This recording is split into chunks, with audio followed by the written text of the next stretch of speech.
Civil की तैयारी करने वाले लोग हैं, प्रताप के बारे में खूब सारी बातें पता होनी चाहिए। लेकिन फिर भी जो बातें अपने, मैं थोड़ा सा रिवीजन कर देता हूँ, एक तरीके से बता देता हूँ आपको कुछ बातें, तो आपकी थोड़ी समझ के अंदर आ जाएगी। चलिए, तो क्या क्या बातें हैं देखो प्रताप के बारे में।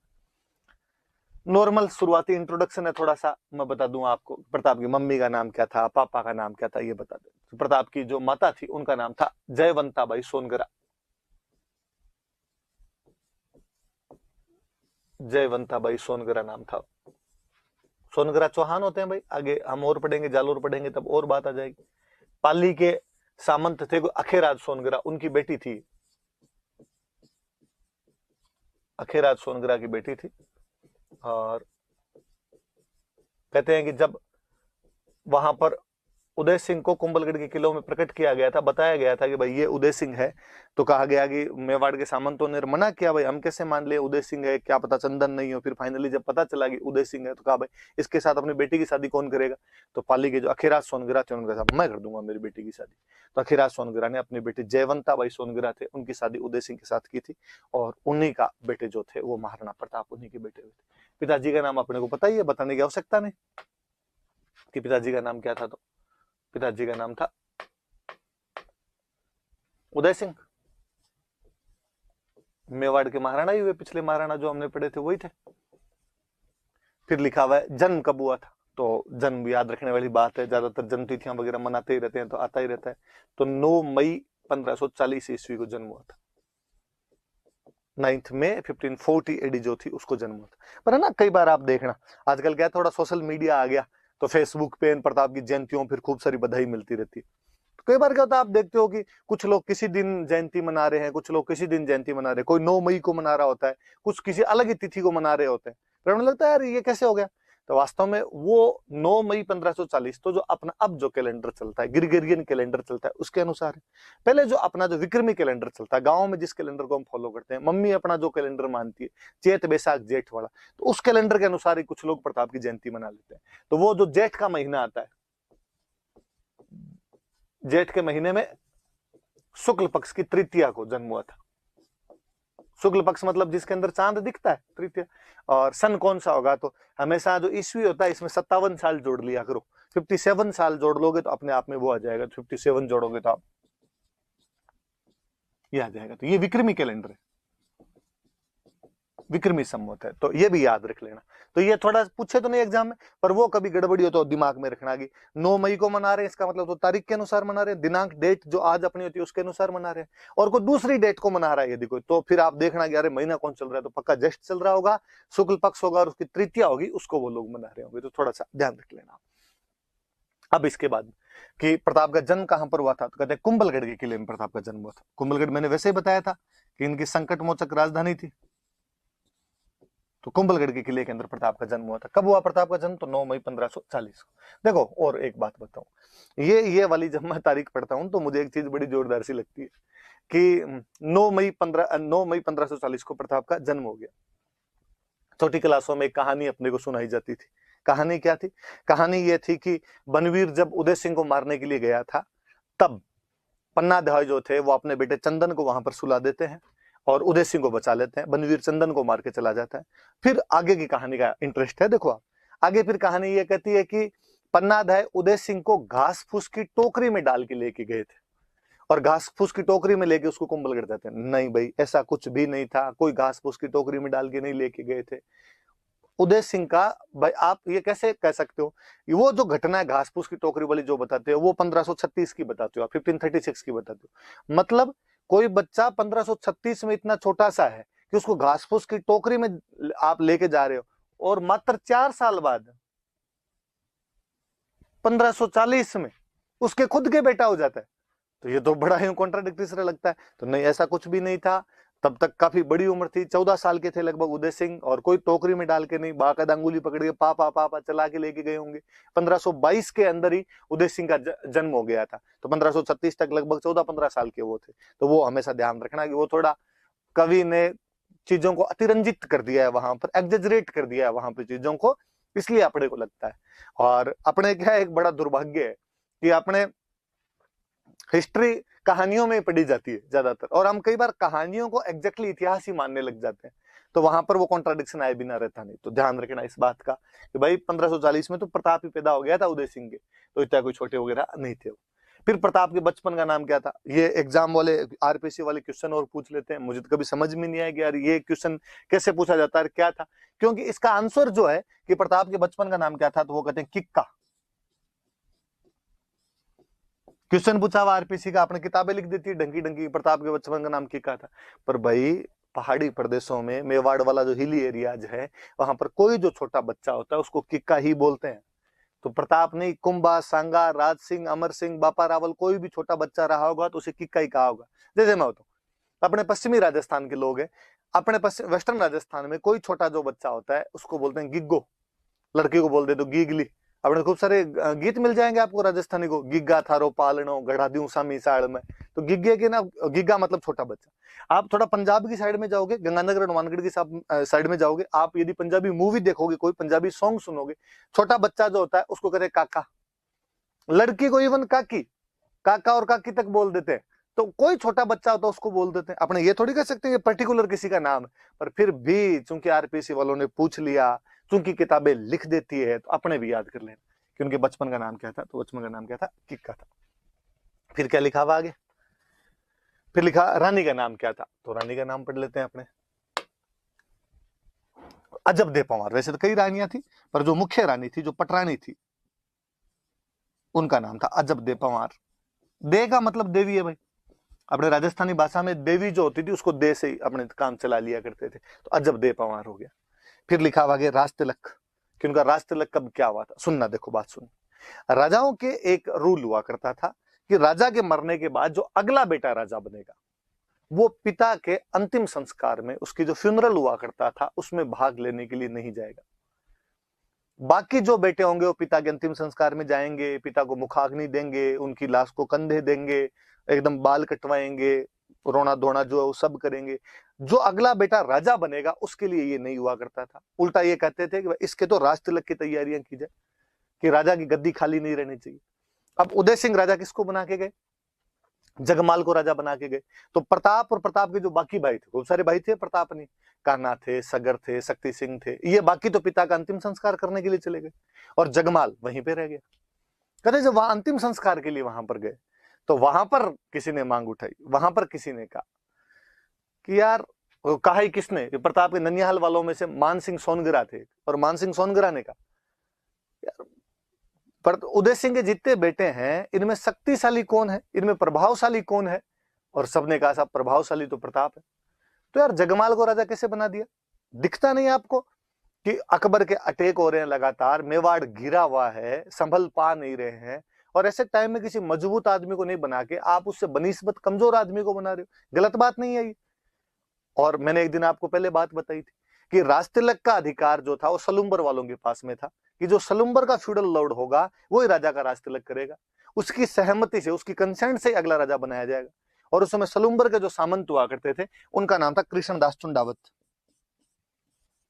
चुंडा जी के वंशज हुए इसलिए चुंडावत हो गए।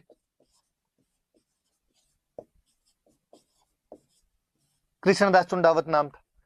और उन कृष्णदास जी की तरफ देखते हुए कहा कि भाई ये क्या तरीका है, और आपकी सहमति क्या जगमाल के साथ है। और उन्होंने कहा नहीं भाई, हमारी सहमति जगमाल के साथ में नहीं, और हमारी सहमति तो प्रताप के साथ में, और लो हम तो प्रताप को राजा घोषित करते हैं।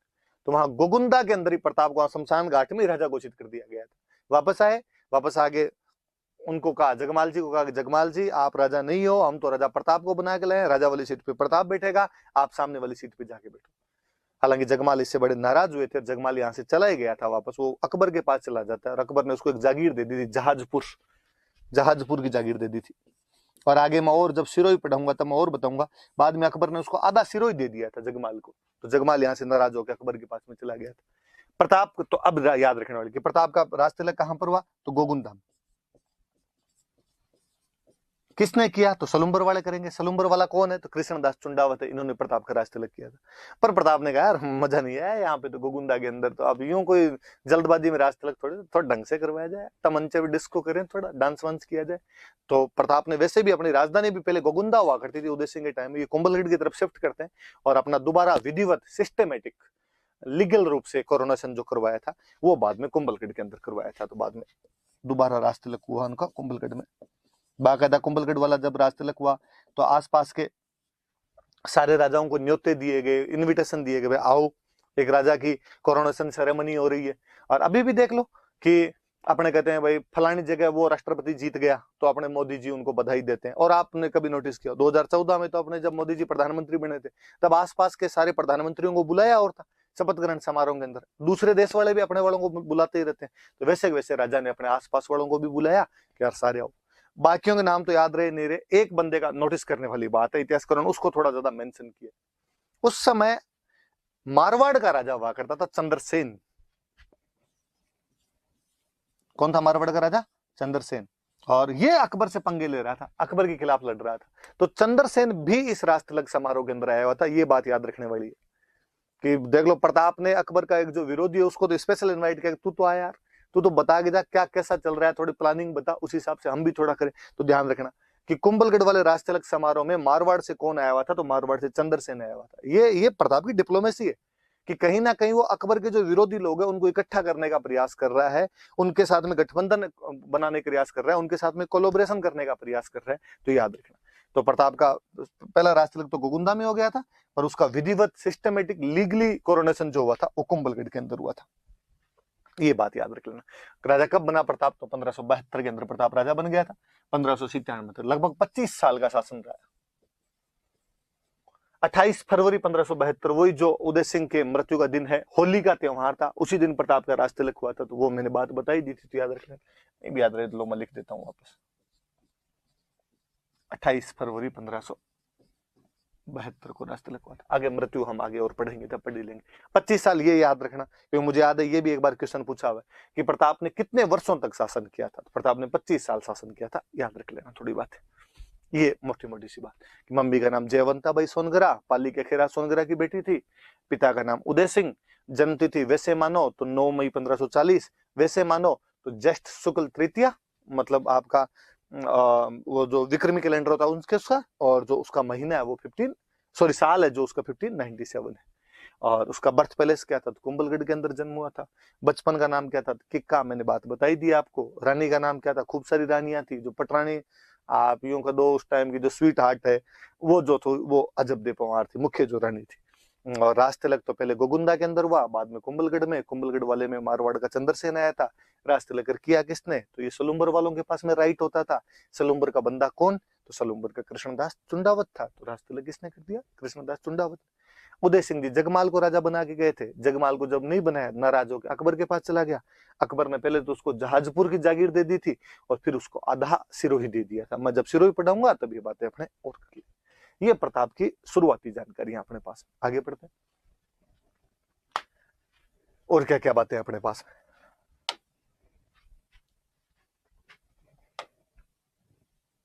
आगे लिखा हुआ है अकबर के दूत।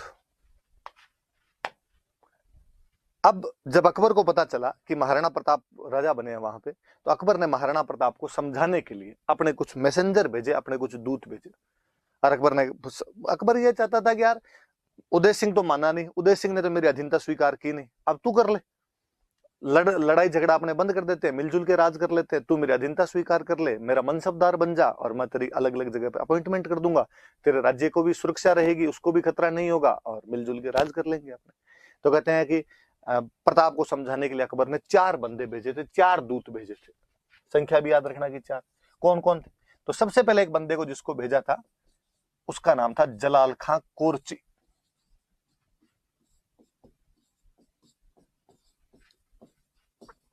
इसको तो राजा बनते ही भेज दिया था। 1572 में प्रताप राजा बनता है, 1572 के अंदर इसको भेज दिया गया था, जलाल खां कोरची को भेज दिया गया था। जलाल खां कोरची वाकपटु, बोलने में बहुत तेज, यूं विटी मैन था। इसको भेजा और इसको कहा कि तू यार जाके बात कर और मामला बिठा अपने। जलाल खां कोरची आया, आगे पहले तो अकबर की तरफ से बधाई दी कि सर आपको बहुत बहुत बधाई हो, आप राजा बने हो। बादशाह अकबर ने आपको ये देख लो साहब गुलदस्ता भेंट किया, भेजा आपके लिए। प्रताप ने कहा थैंक यू यार। का थोड़ी सी बात और करनी थी आपको। हाँ बताओ क्या बात करनी थी? कि वो आपके पापा तो माने नहीं थे, आपका थोड़ा ट्रीटी विटी संधि बंदी के बारे में क्या कहना है? प्रताप ने कहा ना ना मेरा तो ऐसा कोई मूड नहीं, थोड़ा देख लो ऊपर नहीं चलेगी कोई बात हो जाए। नहीं नहीं कोई मूड नहीं। पक्का? क्या पक्का? जलाल खा कोर्ची वापस गया और उसने जाके अकबर का एकदम साफ साफ मना किया। अपने मारवाड़ी में कहते हैं चिट्टो चिट्टो ना दियो, तो एकदम साफ साफ मना कर दिया है, मानने के लिए तैयार नहीं है। अकबर ने सोचा यार अब क्या किया जाए। अकबर के दिमाग में यार राजस्थान का बंदा है, राजस्थान का राजपूत राजा है, क्यों ना राजस्थान के किसी राजपूत को ही भेजा जाए ताकि इसको पटा सके। यंग बंदा 32 साल की उम्र में राजा बना है, क्यों ना किसी यंग को ही भेजा जाए ताकि उसकी बात थोड़ी मान ले। और अकबर के दरबार में एक यंग राजकुमार था मान सिंह। आमेर वालों का अपने राजकुमार हुआ करता था मान सिंह कछवाहा, और आमेर वालों ने अकबर की सबसे पहले अधीनता स्वीकार की थी, 1562 में ही कर ली थी, हम आगे और बताएंगे। बारमल अधीनता स्वीकार कर लेता है मान सिंह का जो दादा था, तो मान सिंह को भेजते हैं। और थोड़ा तेज तर्रार भी था मान सिंह। और अकबर ने मान सिंह को कहा, मान सिंह जी आमेर गए हुए कितने दिन हो गए। मान सिंह ने कहा थोड़ा टाइम तो हो गया, तो जाओ छुट्टी है आपकी, और एक काम करना थोड़ा जाते उदयपुर की तरफ से होके जाना, तो उधर प्रताप से बात करके जाना, मेवाड़ से होके जाना। तो मान सिंह ने कहा ठीक है। तो दूसरा जो बंदा भेजा गया था वो बंदा था मान सिंह।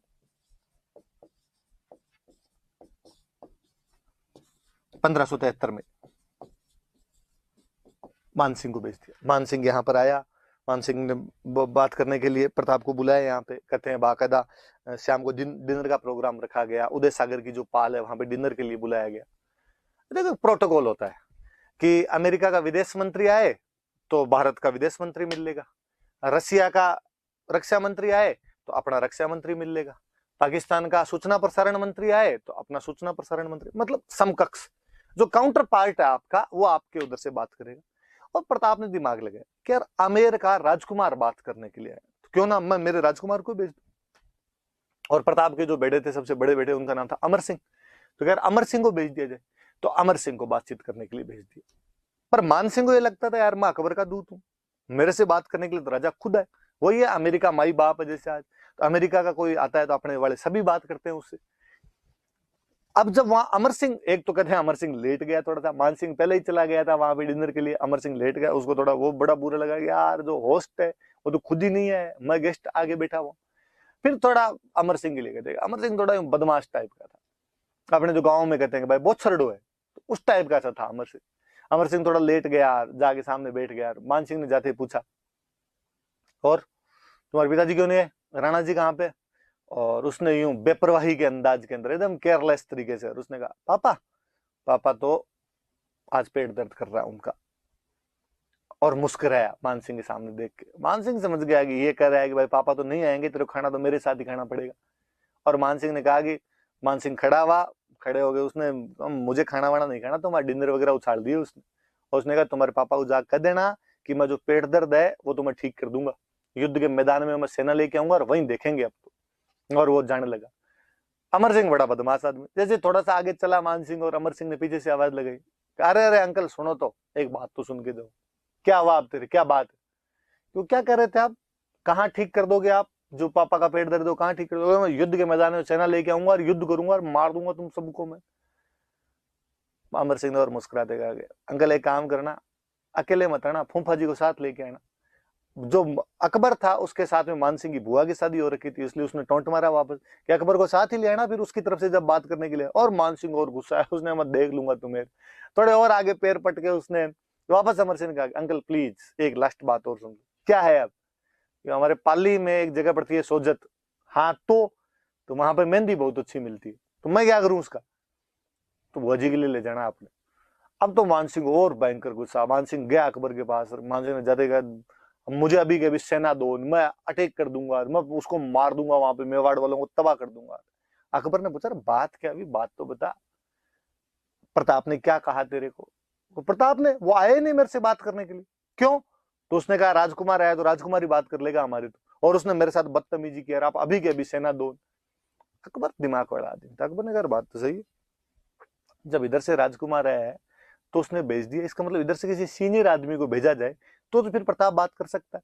तो उसने मान सिंह जी को, साथ वाले जो दूसरे थे उनको कहा भाई साइड में लेके जाओ रे, थोड़ा ठंडा करो इसको, जून का महीना था, जून के महीने में गया था मान सिंह, तो कहा थोड़ी गर्मी चढ़ गई मान सिंह जी के, मान सिंह जी को साइड में लिया। और मान सिंह जी के पापा थे भगवंत दास जी, और भगवंत दास जी कहा जब वो सीनियर से मिलना चाहता था क्यों ना आप मिल लो यार जाके।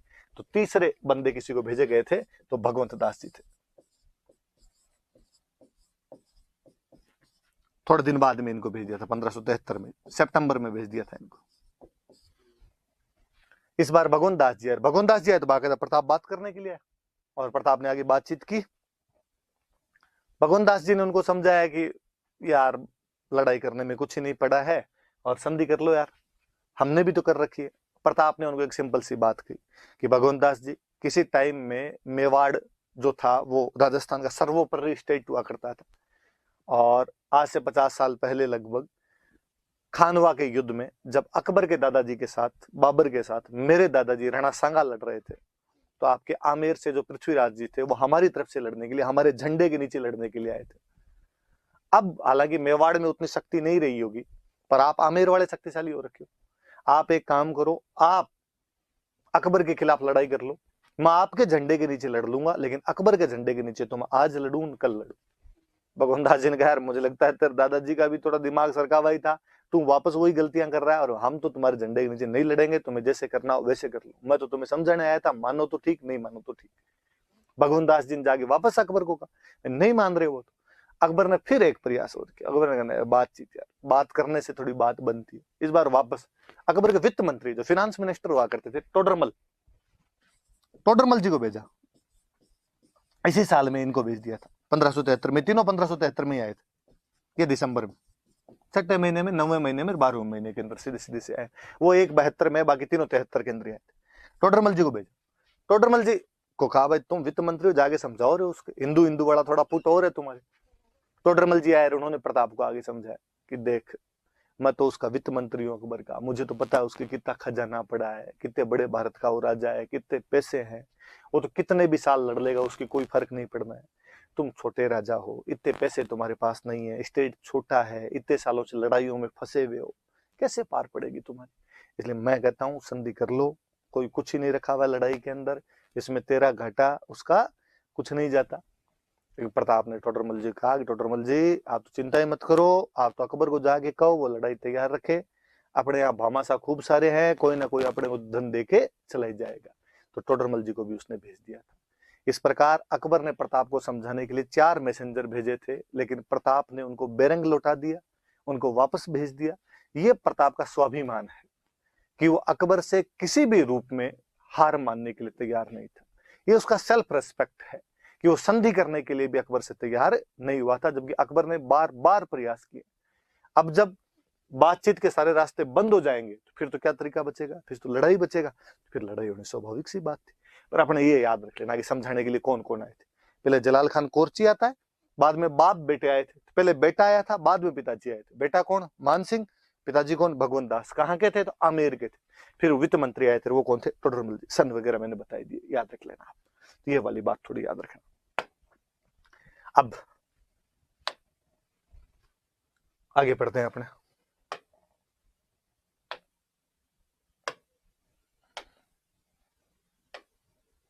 आगे बढ़ते हैं। देखो, अब जब बातचीत के सारे रास्ते बंद हो गए तो युद्ध होना था। युद्ध हुआ। प्रसिद्ध युद्ध इतिहास का आप सब जानते ही हैं, मुझे ज्यादा बताने की आवश्यकता ही नहीं इस युद्ध के बारे में, फिर भी थोड़ी बात करते हैं। लिखा हुआ हल्दी घाटी युद्ध। सबसे पहले बात आती है कि कहां पे ये जगह, कब हुआ था युद्ध। जगह कहां पे? तो अपने राजसमंद जिले के अंदर ये जगह है। युद्ध कब हुआ? वापस वही जून का महीना, 18 जून 1576, यही तारीख। हालांकि कुछ इतिहासकार जो अपने हैं ये इसको 21 जून भी मानते हैं, पर अपने तो भाई राजस्थान बोर्ड वाली किताबों में उन सब में 18 जून ही दी हुई है, तो आप तो अपने 18 जून ही मान लेना। किसके बीच में युद्ध हुआ? तो भाई राणा प्रताप और अकबर की सेनाओं के बीच में युद्ध हुआ।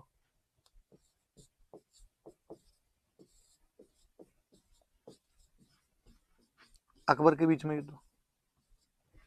क्या अकबर खुद युद्ध में भाग लेने के लिए आया था? नहीं, ये ज्यादातर होता ही था कि मुगल बादशाह खुद कम ही आया करते थे, अपने कमांडर भेज दिया करते थे। अकबर ने खुद ने भाग नहीं लिया था। तो कौन आया था?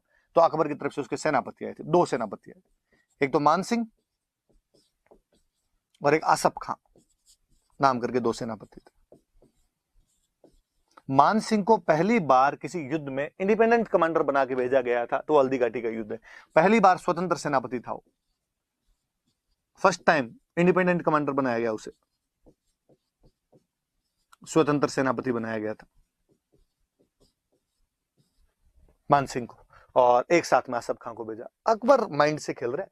अकबर कहीं ना कहीं चाहता है कि जो मान सिंह का जो गुस्सा है उसको एक्सप्रेस करने का मौका मिले, और ये जब उसको एक्सप्रेस करेगा तो ढंग से लड़के आएगा। तो उसने आसफ खां और मान सिंह को कहा भाई तुम दोनों जाओ इधर से। तो इधर प्रताप की तरफ से आसपास में जो भी मुगलों के विरोधी थे, आसपास में जो भी अकबर के विरोधी थे, उन सबको प्रताप ने इकट्ठा किया। उनकी सेनाएं आई। जैसे ग्वालियर से एक बंदा आया था रामसात तोमर। इन ग्वालियर वालों की बनती नहीं थी अकबर के साथ, और ये केवल खुद ही नहीं आया था, 3 बेटे और सालीवाहन आया था, भवानी सिंह आया था, प्रताप सिंह आया था। तो ग्वालियर से आए थे रामसात तोमर।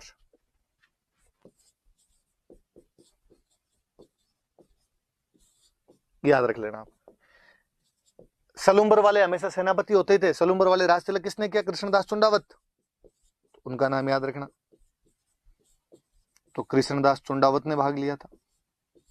और अफगानों की मुगलों के साथ बनती नहीं थी। मैंने पिछले वीडियो में बताया था कि हसन खान मेवातीन महमूद लोदी उधर से लड़ लिए थे सांगा की तरफ से। इधर फिर अफगानों की तरफ से एक बंदा है हाकिम खां सूर। भील जनजाति रहती है तो भीलों की सेना लेके आए हुए थे पुंजा। ये भीलों की सेना के साथ में आए हुए थे। तो इस प्रकार से कुछ लोग थे जो उधर प्रताप की तरफ से लड़ रहे हैं, कुछ लोग हैं जो इधर अकबर की तरफ से लड़ रहे हैं। एक अकबर के दरबार का एक इतिहासकार हुआ था बदायूनी। वो इस युद्ध में खुद आया था भाग लेने के लिए। आप जब मेडिवल पढ़ोगे तो और पढ़ोगे, अच्छी सी बुक है इसकी, एक मुंतखब उत तवारीख। मुंतखब उत तवारीख नाम की एक बुक लिखी थी, और इसके अंदर जो बदायूनी है वो इस युद्ध का आंखों देखा वर्णन करता है। बदायूनी खुद आया था। बदायूनी के लिए कहते हैं कि बदायूनी थोड़ा कट्टर मुसलमान टाइप का आदमी था, और जब सेना आ रही थी तो बदायूनी ने कहा था कि भाई मैं भी चलूंगा। तो लोगों ने कहा यार आप क्या लाओगे, आप कलम वलम घिसने वाले आदमी, वहां तलवारें चलेगी तलवारें। बदायूनी ने कहा कि नहीं, वहां जब हिंदुओं का खून बहेगा तो मैं अपनी दाढ़ी के लगाऊंगा, दाढ़ी लाल करूंगा मैं हिंदुओं के खून से, जिहाद करके आऊंगा मैं वहां से। तो अब ये मन में तो तू भी ले। फिर बदायूनी इस युद्ध का ढंग से थोड़ा वर्णन करता है। बदायूनी कहता है भाई प्रताप की तरफ तो लगभग 3-1 हजार फौजी थे, और हमारी तरफ जो थे वो 5,000 के आसपास फौजी थे। हालांकि बदायूनी इस बात से नाराज था पहले कि यार मान सिंह जैसे हिंदू को क्यों बना दिया, सेनापति क्यों बना के भेज दिया। पर फिर भी भाई अकबर ने मान सिंह को बनाई दिया था। मैंने बताई दिया रीजन क्या रहे थे उनके बनाने के। अब आमने सामने की यहाँ पे लड़ाई होनी शुरू हुई। ये हल्दी घाटी जो है ये एक दर्रे का बीच की जगह है, पास है, दोनों तरफ पहाड़ियां पड़ती है, उनके पास है, वहां के बीच का एक दर्रा है। एक तरफ गोगुंदा की पहाड़ियां है, एक तरफ खमनोर की पहाड़ियां है। पहाड़ियों के बीच का दर्रा है। तो कहते हैं जो मानसिंह था, मानसिंह उधर एक जगह पड़ती है अपने मोलेला नाथ द्वारा के पास, आगे याद रखना टेराकोटा में अपने वापस याद करेंगे। और तो मोलेला में अपनी सेना लेके बैठ गया था। इधर प्रताप, इधर एक जगह पड़ती है लोसिंग, उधर अपनी सेना लेके बैठ गए थे। शुरुआत का युद्ध हुआ, प्रताप की तरफ से इतना शानदार हमला किया गया था मेवाड़ वालों की तरफ से कि मुगलों को भगा ही देते। शुरुआती टुकड़ी बहुत भारी पड़ गई थी मुगलों के ऊपर, और यहाँ पे मुगल सैनिक भागने लगे थे। मतलब बदायूनी बहुत अच्छा वर्णन करता है। बदायूनी कहता है कि आगे मान सिंह वाले फौजी थे, उधर से जब प्रताप वालों ने हमला किया तो मान सिंह की फौजी इधर भागने लगी। तो इधर मान सिंह के फौजी भाग रहे हैं, पीछे पीछे उनके मेवाड़ वाले भाग रहे हैं। तो मेरे तो ये भी नहीं समझ में आया कि तीर किस पे चलाऊं, कि इधर ही हमारे वाले भाग रहे थे, उनके पीछे मेवाड़ वाले आ रहे हैं। तो मान सिंह ने आसफ खान पास में खड़ा था और आसफ खान से पूछा कि आसफ खान तीर चलाऊं किस पे। आसफ खान ने कहा आंख बंद कर और तीर चला, दोनों तरफ से मरने तो हिंदू ही है, तेरा कर्तव्य तो जो तू लेके आया था वो तो पूरा हो ही जाएगा। तुझे हिंदुओं को मारना था, भले मान सिंह वाले मरे भले प्रताप वाले मरे। तो वो वर्णन नहीं करता है कि भाई वहां से हमारी सेना भाग छूटी थी। और कहते हैं जब सेना भागने लगी तो मुगल सैनिकों के अंदर एक सैनिक हुआ करता था मिहत्तर खां। वो बेचारा मिहत्तर खां नाम का एक सैनिक था, और वो भाग के आया, आगे आया पीछे से, और उसने आगे झूठा मुटाई का कह रहा भागो मत रो, अकबर आ रहा है, अकबर आ रहा है, खुद बादशाह सेना लेके आ रहे हैं बड़ी। तो अकबर के आने की सूचना सुनी तो जाके मुगलों के थोड़े पैर जमे, मुगलों ने वापस लड़ना शुरू किया।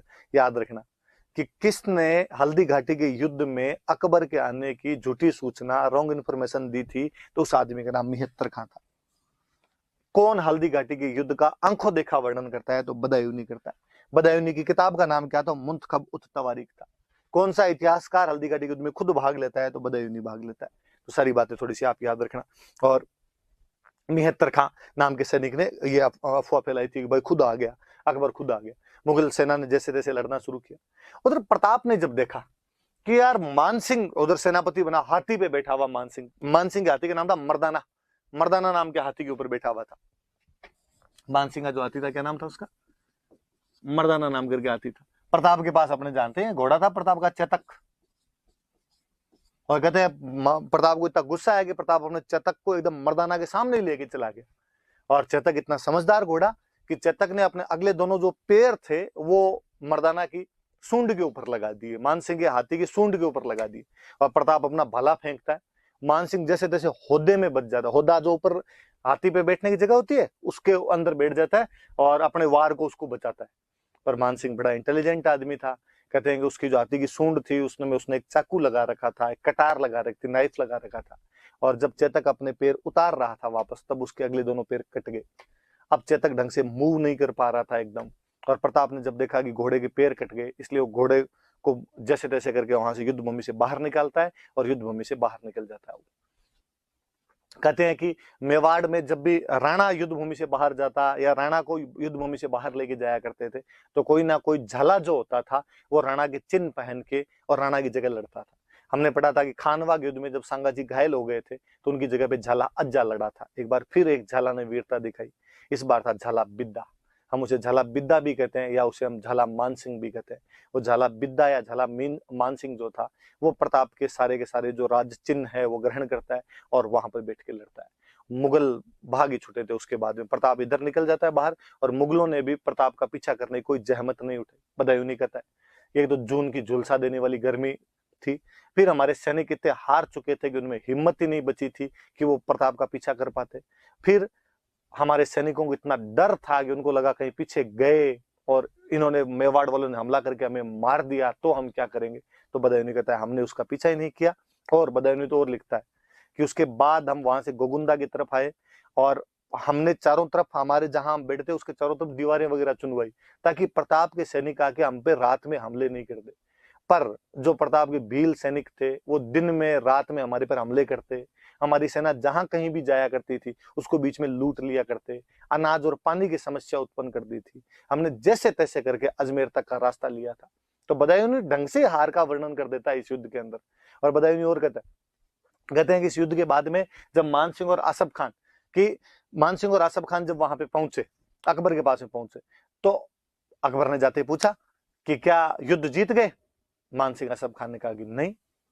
तो क्या प्रताप को पकड़ लाए। तो उन्होंने कहा कि नहीं। तो क्या प्रताप मर गया। तो नहीं। तो अकबर ने कहा तो क्या सोच के आए थे, सरदार खुश होगा, सरदार इनाम देगा, मंगतो लीचड़ो, शर्म नहीं आई तुम्हें, हार के आगे वहां से। और आज के बाद दोनों ने मुंह दिखा दिया तो देख लेना।